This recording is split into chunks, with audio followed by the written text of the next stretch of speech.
Hello everyone. Today I welcome you all in the business studies class of the chapter 1 nature and significance of management. Today this is the last video of the chapter 1.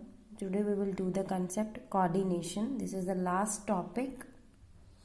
Today's topic is coordination.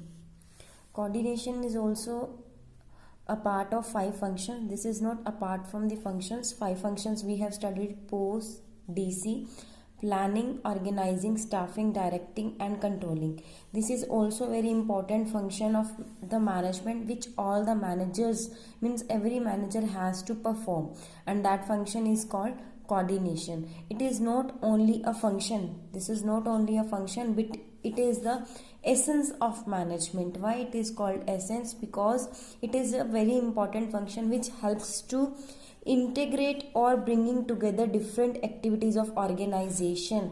Integrate का मतलब क्या है कि अलग अलग activities जो हम कर रहे हैं उनको इकट्ठे करता है, सिंक्रोनाइज करता है, ब्रिंग टुगेदर, ये सब चीज़ों को, सब एक्टिविटीज़ को इकट्ठा करता है. इसलिए इसको क्या बोला जाता है? कोऑर्डिनेशन.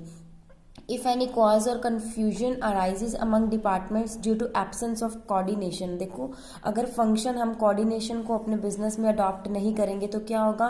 कन्फ्यूजन होगी, झगड़े होंगे. और इन सब चीज़ों से बचने के लिए हमें कौन सा फंक्शन बहुत ज़रूरी है हर एक मैनेजर को अडॉप्ट करना? कोऑर्डिनेशन. इसको एसेंस ऑफ मैनेजमेंट बोला जाता है. ये क्या हेल्प करता है? यूनिटी लाने में. ये सब डिपार्टमेंट्स में क्या प्रोवाइड करता है? यूनिटी प्रोवाइड करता है. अब देखो यूनिटी क्यों ज़रूरी है. सबसे पहले देखो कि सपोज देखो परचेज डिपार्टमेंट है, वो क्या करेगा? रॉ मटेरियल परचेज करेगा, इनपुट्स लेकर आएगा. उसके बाद प्रोडक्शन डिपार्टमेंट क्या करेगा? परचेज डिपार्टमेंट को जो भी मटेरियल लेके आना है किसके अकॉर्डिंग लेके आना है? प्रोडक्शन डिपार्टमेंट के अकॉर्डिंग. क्यों? क्योंकि वो क्या करेंगे? फिनिश गुड्स को तैयार करेंगे. अब प्रोडक्शन डिपार्टमेंट ने गुड्स प्रोड्यूस कर दी, किसके लिए? सेल्स डिपार्टमेंट के लिए. सेल्स डिपार्टमेंट को क्या करना है? अपनी गुड्स को जो उसके पास प्रोड्यूस फिनिश गुड्स ट्रांसफर हुई है प्रोडक्शन डिपार्टमेंट से, उसको मार्केट के अंदर सेल करना है. ठीक है. सेल्स डिपार्टमेंट किसके अकॉर्डिंग चलेगा? मार्केटिंग मैनेजर के अकॉर्डिंग, मार्केटिंग डिपार्टमेंट के अकॉर्डिंग, जो क्या करता है? मार्केटिंग का सर्वे करता है और देखता है कि क्या टेस्ट है, क्या प्रेफरेंसेस हैं कस्टमर की, चॉइस क्या है कस्टमर की. ये सारी चीज़ें किसको बताएगा? सेल डिपार्टमेंट को, कि मार्केट में ऐसा चल रहा है वैसा चल रहा है. सेल्स डिपार्टमेंट किसको बताएगा? प्रोडक्शन डिपार्टमेंट को. प्रोडक्शन डिपार्टमेंट रॉ मटेरियल मंगाने के लिए किसको बोलेगा? परचेज डिपार्टमेंट को. परचेज डिपार्टमेंट किसको बोलेगा? फाइनेंस डिपार्टमेंट को. क्या बोलेगा? फाइनेंस डिपार्टमेंट को कि मुझे इतना पैसा चाहिए. इट मीन्स हर एक डिपार्टमेंट एक दूसरे से क्या है? इंटरलिंक्ड है. अगर मार्केटिंग डिपार्टमेंट सेल्स डिपार्टमेंट को कोई फीडबैक नहीं देगा मार्केट के बारे में, तो क्या सेल्स डिपार्टमेंट प्रोडक्शन डिपार्टमेंट को कुछ हेल्प कर पाएगा? नहीं. और ना ही प्रोडक्शन डिपार्टमेंट परचेज डिपार्टमेंट को बता पाएगा कि किस तरह का उनको प्रोडक्ट के लिए मटेरियल चाहिए, अच्छी क्वालिटी का मटेरियल चाहिए, या जो भी चीज़ें चाहिए. ये सब काम नहीं हो पाएगा. तो इन सबको साथ चलना ज़रूरी है. और वो साथ कैसे चल पाएंगे? जब ये लोगों में क्या होगा?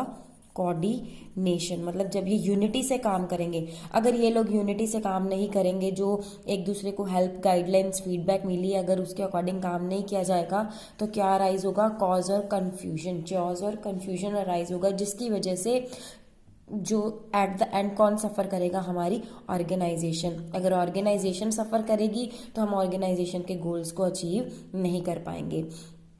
ऑल द फंक्शंस आर फ्लास. देखो जो हमारा POSDC, planning, organising, staffing, directing, controlling, ये फंक्शंस क्या? फ्लास का काम करते हैं. और कोऑर्डिनेशन क्या? एक थ्रेड है जो इन सारे फंक्शंस को क्या करता है? बांध के रखता है. किस लिए? To form a garland. Garland बनाने के लिए. जैसे हमें गार्लैंड बनाना है उसके लिए थ्रेड और फ्लास दोनों इंपॉर्टेंट है. उसी तरह अगर हमने ये 5 प्लान्स कर लिए, 5 फंक्शंस कर लिए हैं, तो उसके साथ coordination is also very important to bring unity, to integrate the functions, the activities of the organisation. ये थी डेफिनेशन हमारी कोऑर्डिनेशन की.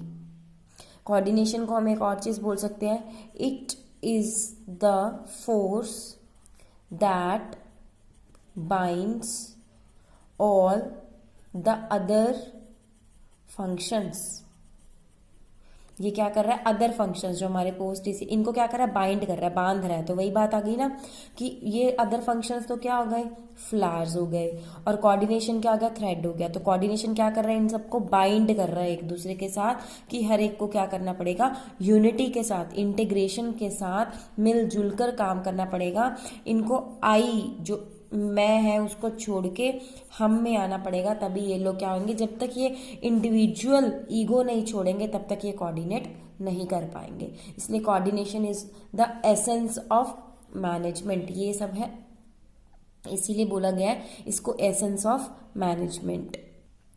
Next topic is coordination the essence of management. देखो कोऑर्डिनेशन को एसेंस ऑफ मैनेजमेंट क्यों बोला गया है, because it helps in bringing unity, it brings unity. ये क्या लेके आता है, यूनिटी लेकर आता है। और क्या करता है, इंटेग्रेट ऑल द एक्टिविटीज, ये क्या करता है, सारी एक्टिविटीज को इंटेग्रेट करता है, ब्रिंग्स टुगेदर करता है। तो इसके कुछ इंपॉर्टेंट फैक्ट्स हैं जिसकी वजह से इसको एसेंस ऑफ मैनेजमेंट बोला गया कोऑर्डिनेशन को।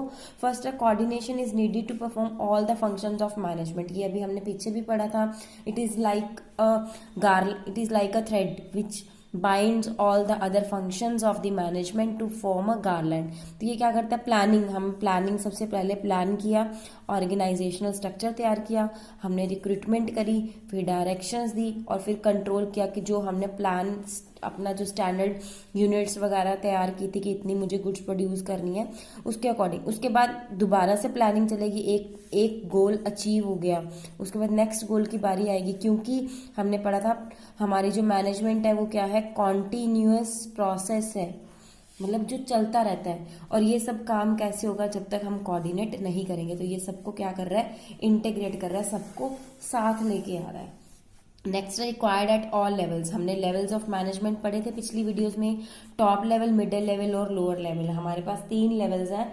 टॉप लेवल को क्या करना पड़ेगा, उसको भी कोऑर्डिनेशन करना पड़ेगा, किसके साथ, मिडिल लेवल के साथ। क्यों, क्योंकि टॉप लेवल क्या करता है, फॉर्मुलेट करता है पॉलिसीज, प्लान्स, और मिडिल लेवल को क्या करना है, उन पॉलिसीज और प्लान्स को एग्जीक्यूट कराना है। तो इनको क्या करना पड़ेगा, बैलेंस बना के रखना पड़ेगा। और मिडिल लेवल उन पॉलिसीज को किससे एग्जीक्यूट कराएगा, लोअर लेवल से। तो हर एक लेवल पे अब देखो, लोअर लेवल क्या करेगा, अपने एम्प्लॉयज को इंटीग्रेट करेगा, उनसे काम करवाएगा। मिडिल लेवल किससे काम कराएगा, लोअर लेवल से। टॉप लेवल किससे काम कराएगा, मिडिल लेवल से। तो इन तीनों को एक दूसरे के साथ क्या करके चलना पड़ेगा, इंटीग्रेट करके चलना पड़ेगा। If they are not integrating at all the levels, it means they are not coordinating, then there will be confusion, there will be mesmerizing things which will not be able to achieve the organizational goals। Next, most important function, जो coordination है हमारा most important function है। कोई भी company है fail हो जाएगी अगर वो कोऑर्डिनेट नहीं करेगी। Reason, if fails can not survive and run for long period. अगर कोऑर्डिनेट करके नहीं चलेगी, अगर इसका कोई डिपार्टमेंट मिलकर काम नहीं करेगा, देखो ये हमने पीछे किया था, अगर कोई भी डिपार्टमेंट एक दूसरे की बात नहीं मानेगा तो कस्टमर सेटिस्फेक्शन नहीं होगी। कस्टमर सेटिस्फेक्शन नहीं होगी किसकी वजह से, क्योंकि हमने कोऑर्डिनेशन नहीं किया। और अगर कोऑर्डिनेशन नहीं करेंगे तो क्या होगा, मार्केट में सर्वाइव नहीं कर पाएंगे लॉन्ग पीरियड तक, नहीं क्यों, फिर हमारे जो ऑर्गेनाइजेशनल ऑब्जेक्टिव्स हैं, जीपीएस, वो हमारे अचीव नहीं हो पाएंगे। तो इसके लिए हमें क्या करना पड़ेगा, we have to forget I and we need to remember we. Because अगर मिलजुल कर काम करेंगे तो हम ऑर्गेनाइजेशन के जो गोल्स हैं उनको अचीव कर पाएंगे। अगर हम अपनी अपनी बात करेंगे तो हम अपने ऑर्गेनाइजेशनल गोल्स को, ग्रुप गोल्स को अचीव नहीं करेंगे, तो उसकी वजह से इंडिविजुअल गोल्स भी अचीव नहीं हो पाएंगे। तो इस सबसे कंक्लूजन क्या निकलता है, यस, थिंक अबाउट इट, कि कोऑर्डिनेशन से कंक्लूजन क्या निकलता है। अब कोऑर्डिनेशन का कंक्लूजन ये निकलता है कि ये हेल्प करता है सिंक्रोनाइजिंग में, इंटीग्रेशन में, और जो कि बहुत ज़्यादा ज़रूरी है ताकि हम जो अपने प्लान्ड ऑब्जेक्टिव्स हैं उनको अचीव कर पाएँ। और हम अपने प्लान्ड ऑब्जेक्टिव्स को तभी अचीव कर पाएंगे जब हम क्या करेंगे, कोऑर्डिनेशन करेंगे। ये था हमारा coordination, the essence of management. Next concept is nature और फीचर्स ऑफ कोऑर्डिनेशन। कोऑर्डिनेशन के फीचर्स क्या, कैरेक्टरिस्टिक्स क्या है। सबसे पहले है इंटीग्रेट ग्रुप एफर्ट्स, ये अभी हम पीछे पढ़ चुके हैं। It helps to brings unity, it integrates all the group efforts because we need to remember we, not I. उसके बाद ensures unity of efforts work hand in hand, एक दूसरे से हाथ मिलाकर जब काम करेंगे, जब HR डिपार्टमेंट और परचेज डिपार्टमेंट और सेल्स डिपार्टमेंट और फाइनेंस डिपार्टमेंट जब ये लोग मिलकर काम करेंगे तो हमारी क्या बनेगी, एक कंपनी बनेगी अच्छी। कॉन्टिन्यूस प्रोसेस है, नॉन एंडिंग फंक्शन है, जो हमने अभी पीछे भी किया था। ये सर्कल क्या है, हमारा चलता रहता है, ये कभी एंड नहीं होता, इसलिए इसको क्या बोलते हैं, कॉन्टिन्यूस प्रोसेस। नेक्स्ट है हमारा परवेसिव फंक्शन, हर एक लेवल पे होता है, यूनिवर्सल कंसेप्ट है, एट ऑल लेवल्स, चाहे वो बिजनेस ऑर्गेनाइजेशन हो चाहे वो नॉन बिजनेस ऑर्गेनाइजेशन हो। Responsibility of the all the managers, देखो चाहे वो हमारा ह्यूमन रिसोर्स मैनेजर है, चाहे वो प्रोडक्शन मैनेजर है, चाहे वो सेल्स मैनेजर है, चाहे वो फाइनेंस मैनेजर है, चाहे वो मार्केटिंग मैनेजर है, not only for top level but for all, ये सबकी रिस्पॉन्सिबिलिटी है कि कोऑर्डिनेशन लेके आए। डेलिब्रेट फंक्शन है, ये काफी ज्यादा हमारे लिए इंपॉर्टेंट फंक्शन है, क्योंकि अगर हम इसको अडॉप्ट नहीं करेंगे तो क्या होगा, कंफ्यूजन कॉज, उससे क्या होगा, यूनिटी खत्म हो जाएगी, हमारी बिजनेस में होच पोच होगी, जिससे कि हम किसी भी चीज को इफेक्टिवली नहीं ले पाएंगे। ये थे फीचर्स, क्या था, ग्रुप एफर्ट्स को इंटीग्रेट करना, यूनिटी प्रोवाइड करना, कॉन्टिन्यूस प्रोसेस है, परवेसिव है, ऑलराउंडर जिसको हम बोलते हैं, और रिस्पॉन्सिबिलिटी है सभी मैनेजर्स की, और it is a deliberate function because it helps to avoid confusion and cause without coordination efforts of individuals cannot be united and integrated. That is why while performing various activities in the organization, managers deliberately perform coordination function, because coordination function is the essence of management, it is like blood. Last is need and importance of coordination, जरूरत क्या है, इसकी importance क्या है coordination की। First, growth in size, it helps to increase the growth of the business.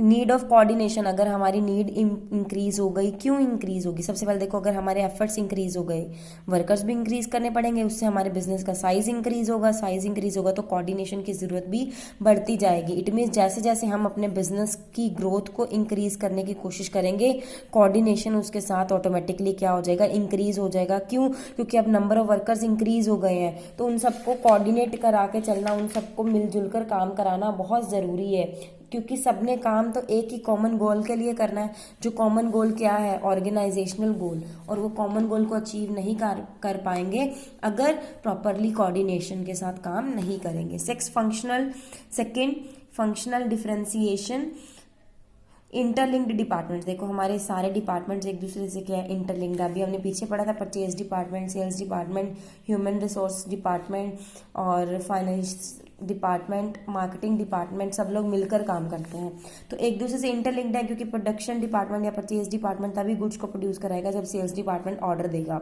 Human resource department तभी employees को higher करेगा जब परचेज डिपार्टमेंट उसको ऑर्डर देगा कि हमें एम्प्लॉयज की जरूरत है, या फाइनेंस डिपार्टमेंट बोलेगा, कोई भी डिपार्टमेंट बोलेगा। फाइनेंस डिपार्टमेंट तभी पैसा अरेंज करेगा जब इनको जरूरत लगेगी, क्योंकि ये हमारी आउटपुट को इंक्रीज करने की कोशिश करेंगे। नेक्स्ट, मार्केटिंग डिपार्टमेंट तभी मार्केटिंग करेगा जब गुड्स को प्रोड्यूस किया जाएगा। तो ये एक दूसरे से क्या है, इंटरलिंक्ड है। More need of coordination to minimize differences, इनके अंदर कम से कम डिफरेंसेस हो, कम से कम फासले हो, कम से कम कंफ्यूजन हो, उसके लिए हमें कोऑर्डिनेशन की बहुत ज़्यादा ज़रूरत पड़ती है। स्पेशलाइजेशन, अगर लार्ज ऑर्गेनाइजेशंस हैं तो उसके अंदर स्पेशलाइजेशन भी होगी। कैसे, देखो हर एक, इन्होंने कुछ ना कुछ मैनेजर्स रखे होंगे, इनके पास अच्छी डेजिग्नेशन पे CEOs हम बोलते हैं, प्रेसिडेंट, वाइस प्रेसिडेंट, कुछ managers, head of the department, board of director, सब लोग अच्छे वेल क्वालिफाइड होंगे, तो सब लोगों को ये होगा ना कि मेरे पास ये क्वालिटी है, मेरे पास ये स्किल्स है, तो मेरे अकॉर्डिंग काम करो, सब लोग अपनी अपनी बोलेंगे। इससे क्या होगा, कोऑर्डिनेशन खत्म हो जाएगा। कोऑर्डिनेशन खत्म हो जाएगा तो हम अपने ऑर्गेनाइजेशन के गोल को अचीव नहीं कर पाएंगे। तो इनके हमें क्या करना होगा, to reduce confusion among experts and specialist, to avoid ego, जब तक वो ईगो अवॉइड करके कोऑर्डिनेशन नहीं करेंगे तो उनकी जो स्पेशलाइजेशन है उसको हम बिजनेस के अंदर यूटिलाइज नहीं कर पाएंगे, और अगर हम उनकी स्पेशलिटी को यूज नहीं करेंगे तो ऑर्गेनाइजेशन के गोल्स को अचीव नहीं कर पाएंगे। ये था importance of coordination. Let's go for a case study basis on the coordination. First of all I told you as before कि पहले क्वेश्चन पढ़ना है। State the concept of management discussed above, हमें क्या बताना है, मेन फोकस किस चीज़ के ऊपर होना चाहिए, हमारा कंसेप्ट के ऊपर, कि ये सारा क्वेश्चन हमें कौन से कंसेप्ट के बारे में बताना चाह रहा है। The management of Amayra limited business का नेम है, ऑर्गेनाइजेशन है। स्ट्रांगली बिलीव्स, क्या विश्वास करती है, that the members of the organisation, employees की बात कर रही है ऑर्गेनाइजेशन के, शुड वर्क, क्या करना चाहिए उनको, वर्क करना चाहिए towards fulfil the common organisation goals, सबको एक ही चीज़ के लिए काम करना चाहिए और वो क्या है, ऑर्गेनाइजेशन के गोल्स को अचीव करने के लिए। This requires team work and integration of efforts of all individual departments and specialist. देखो चाहे कोई इंडिविजुअल डिपार्टमेंट है चाहे कोई स्पेशलिस्ट है, सबको मिलजुल कर क्या करना पड़ेगा, इंटेग्रेट करना पड़ेगा। वर्ड क्या आ गया, integration. Integration means brings together और इसको बोलते हैं synchronising. This is because all the individuals and departments depend on each other. देखो सारे, चाहे कोई इंडिविजुअल है चाहे कोई डिपार्टमेंट है, सब लोग एक दूसरे के ऊपर डिपेंड होते हैं, हमने अभी पढ़ा ही था। फॉर इन्फॉर्मेशन एंड रिसोर्सेज, देखो रिसोर्सेज, अगर मुझे प्रोडक्शन डिपार्टमेंट में मैं काम कर रही हूँ तो मुझे पैसों की ज़रूरत है, रॉ मटेरियल खरीदना है उस सब के लिए, तो वो कौन देगा, फाइनेंस मैनेजमेंट। मुझे एम्प्लॉयज़ चाहिए, वो कौन देगा, HR डिपार्टमेंट। सेल्स डिपार्टमेंट को यूनिट्स चाहिए, फिनिश प्रोडक्ट्स, तो वो कौन देगा, प्रोडक्शन डिपार्टमेंट। मार्केटिंग डिपार्टमेंट को गुड्स चाहिए मार्केटिंग के लिए, तो वो कौन देगा, सेल्स डिपार्टमेंट। तो सारे डिपार्टमेंट एक दूसरे से क्या हो गए, interlinked, it means they are depending on each other. Managers needs to reconcile differences in approach, reconcile differences in approach, timing, efforts and interest, means जो भी डिफरेंसेस है उन सबको हमें क्या करना पड़ेगा, रिड्यूस करना पड़ेगा। हमने नीड के अंदर भी पढ़ा था फंक्शनल डिफरेंशिएशन और एक स्पेशलाइजेशन, ये सब चीजें आ गई। At the same time it should enable all its members to grow and develop, सबको क्या करना पड़ेगा, अपनी ग्रोथ और डेवलपमेंट करनी पड़ेगी। There is need to harmonise individual goals and organisational goals, हमें इनको साथ लेकर चलना पड़ेगा क्योंकि सबसे इंपॉर्टेंट हमारे लिए क्या है, ऑर्गेनाइजेशनल गोल है। अगर वो अचीव होगा तो इंडिविजुअल गोल्स आपके ऑटोमेटिकली अचीव हो जाएंगे। तो ये सारी चीज़ें किसके अंदर थी, yes, coordination. Very easy case study. Let's do one more case study. In an organization, sales department wants to increase the sale by 20%. Sales department क्या चाहता है, अपनी सेल को इंक्रीज करना। और so sales department sales department ने plan किया कि कैसे वो अपनी सेल्स को इंक्रीज करेगा। टू ऑफर एक्स्ट्रा डिस्काउंट दे रहा है ये कस्टमर्स को। फाइनेंस डिपार्टमेंट, ये था हमारा सेल्स डिपार्टमेंट की बात कर रहे थे, अब दूसरे डिपार्टमेंट की बात कर रहे हैं। कौन से डिपार्टमेंट की, फाइनेंस डिपार्टमेंट की। फाइनेंस डिपार्टमेंट रेज्ड ऑब्जेक्शन, वो इसके अगेंस्ट हो गया है, वो कह रहा है कि नहीं नहीं ऐसा नहीं करना। क्यों नहीं करना, ऑन इट आज दे से it will result in loss of revenue, वो कह रहा है हमारा जो रेवेन्यू है उसमें लॉस होगा। And company may face liquidity problem, तो कंपनी को प्रॉब्लम हो सकती है लिक्विडिटी की। Name the importance of coordination referred here, हमने 3 इंपॉर्टेंस पढ़ी थी कोऑर्डिनेशन की, growth in size, specialisation and third is functional differentiation. इसमें ग्रोथ इन साइज, बिजनेस को एक्सपैंड करने की तो बात ही नहीं कर रहे हैं। सेकंड था स्पेशलाइजेशन, इसके अंदर ना तो हमारे पास कोई एक्सपर्ट्स हैं, लेकिन यहाँ पे हाँ डिपार्टमेंट्स की बात कर रहे हैं जिनकी बात एक दूसरे से मैच नहीं हो रही है, कोऑर्डिनेट नहीं कर रहे हैं एक दूसरे को, डिपार्टमेंट्स एक दूसरे से इंटरलिंक्ड है, इसलिए हमारा ये कौन सा है, functional differences. Clear it is, एक बार आप देख लो, you can take screenshot also to revise it again. Okay.